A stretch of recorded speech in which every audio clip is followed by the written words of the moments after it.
Hey everyone, today I'm going to show you how to make a steak, or at least how I make it. I'm also going to show you how you can roast some garlic and then place it on the steak and dinner bread to really step it up. Alright, first things first, you're going to need to take a head count of what you have available. For this recipe, I'm going to be using a bunch of different ingredients, so if you don't have them, it's okay. You don't necessarily need all of them. Start out, I'm going to have the bread. It can be any loaf or dinner roll you want. You really just want a nice high quality bread. Then whole garlic cloves. That's important because what we're going to be doing is encapsulating them in foil to then roast them in the oven. So you don't want the garlic powder or the already pre-minced garlic. The actual steak, and then seasonings. Seasonings is a very personal thing for me. And a lot of people don't agree with how I season my steak, but I like it this way. So I have iodized salt, garlic powder, chopped onion, Italian seasoning, crushed red pepper, and one of the most important parts, whole black pepper. You don't want the already fine grounded black pepper because you don't get as much of the flavor. If you grind this yourself, you get a much higher degree of that spice, kick, and earthy flavor of the pepper. I also have some fresh basil from my garden. I'm gonna put it on the bread and with the garlic and possibly dress up the steak a little bit after we're done.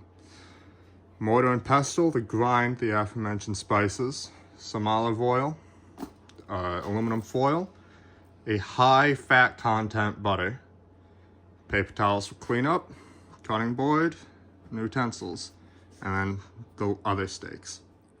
Now, a steak is a steak, but they don't necessarily come equal. There are different cuts, as you can see, 2 different cuts of steak.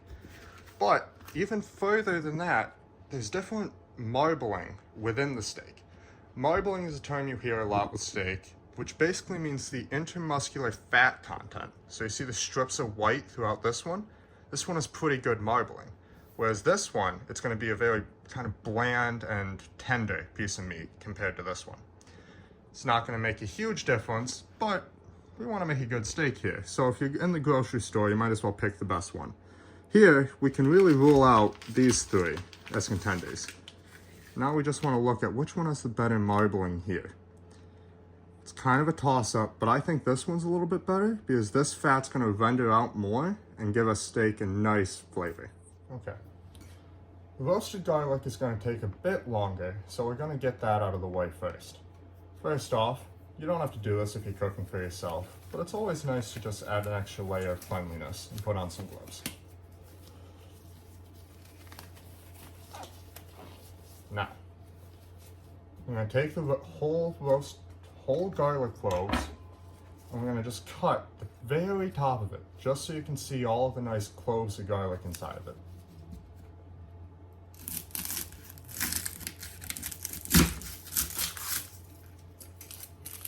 As you can see the tops of almost every garlic clove.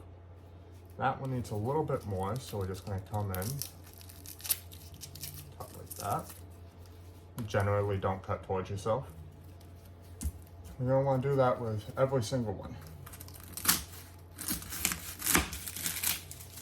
This can be a little bit messy, so just be a bit careful.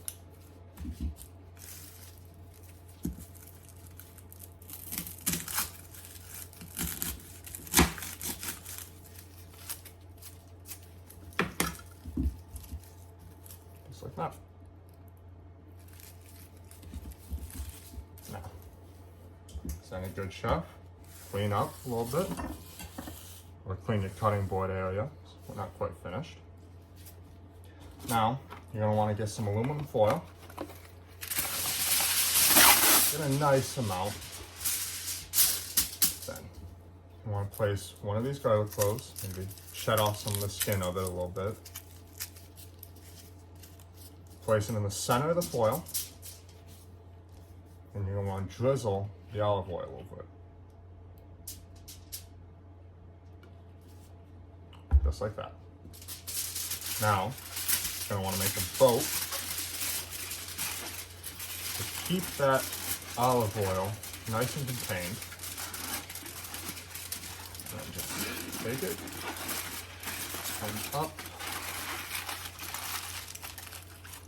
tie like that.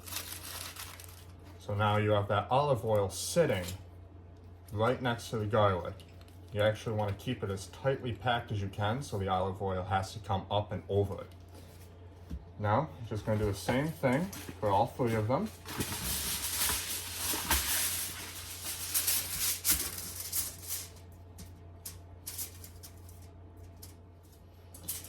And for this one, we're going to do something a little bit different.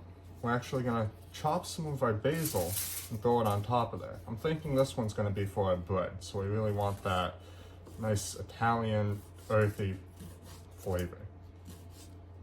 Don't need to do fine choppings, just strips are pretty good, just like that. And we're just going to sprinkle that on top.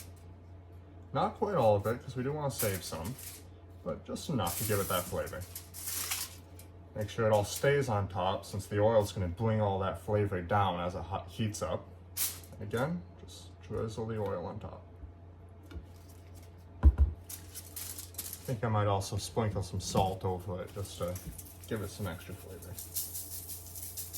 Okay. And again, make a little boat, keep that oil in there. You don't want to leak in your oven. And get to the top. Squish the sides a little bit, make sure it's not leaking.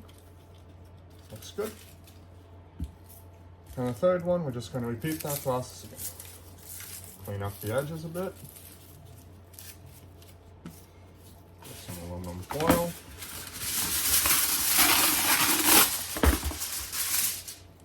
In the center, a little bit of basil. Olive oil drizzle. Salt. Fold it up nice.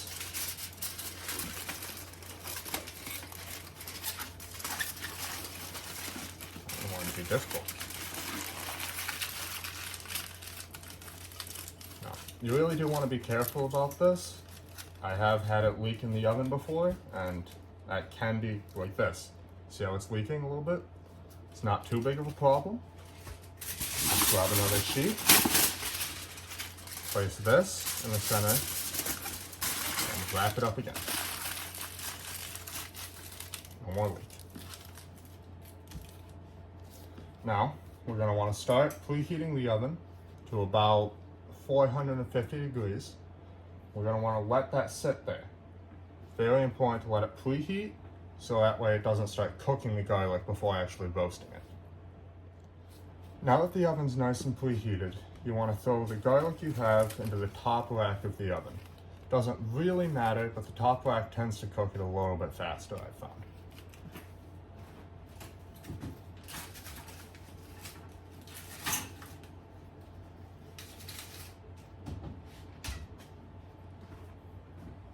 Alright, now we're going to want to let that sit there for about 30 minutes. Now that the oven's in there, just going to want to clean up a little bit.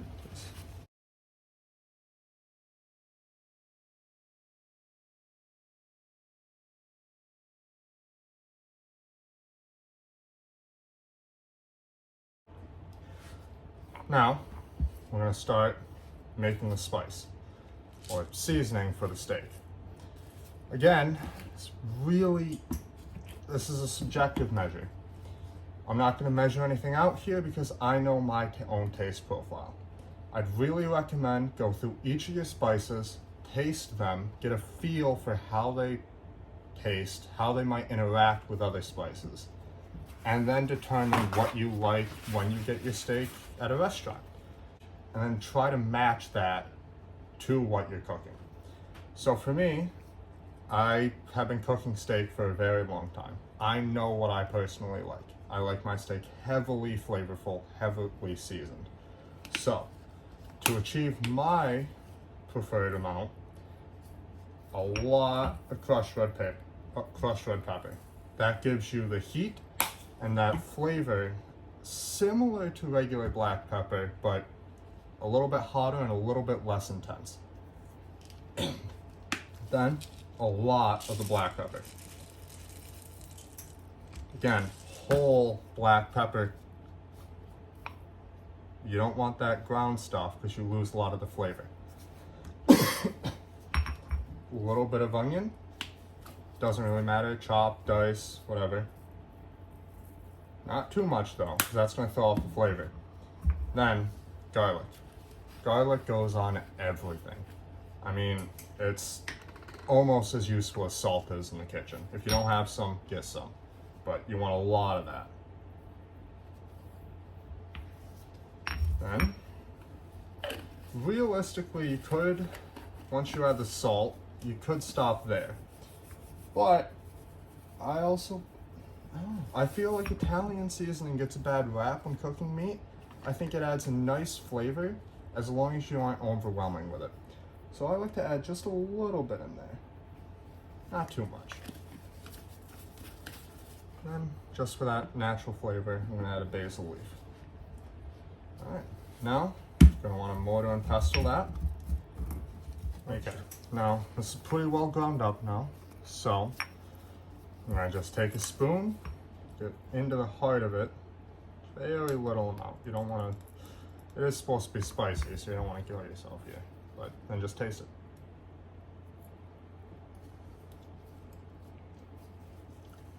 It's a little salty, so that means we're gonna have to bring up all the other ingredients to compensate for that salt. Specifically the onion. That helps cut down on both the heat and the salt, which I'm also getting a bit too much heat for my taste. It's just a bit of onion there. Then, again, we have too much of one ingredient, so you make more of the other ingredients.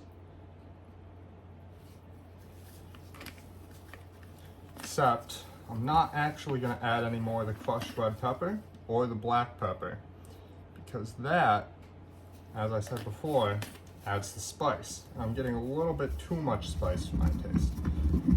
Now, since we only added already crushed ingredients, we don't really need to do this that much before it's ready to taste again.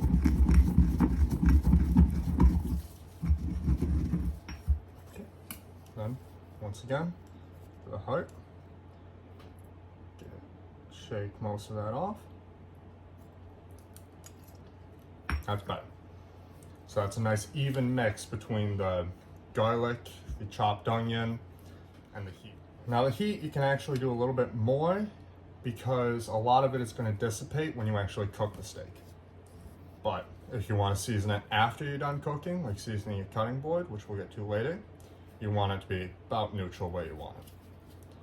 All right, now let's clean up a little bit, move to the steak.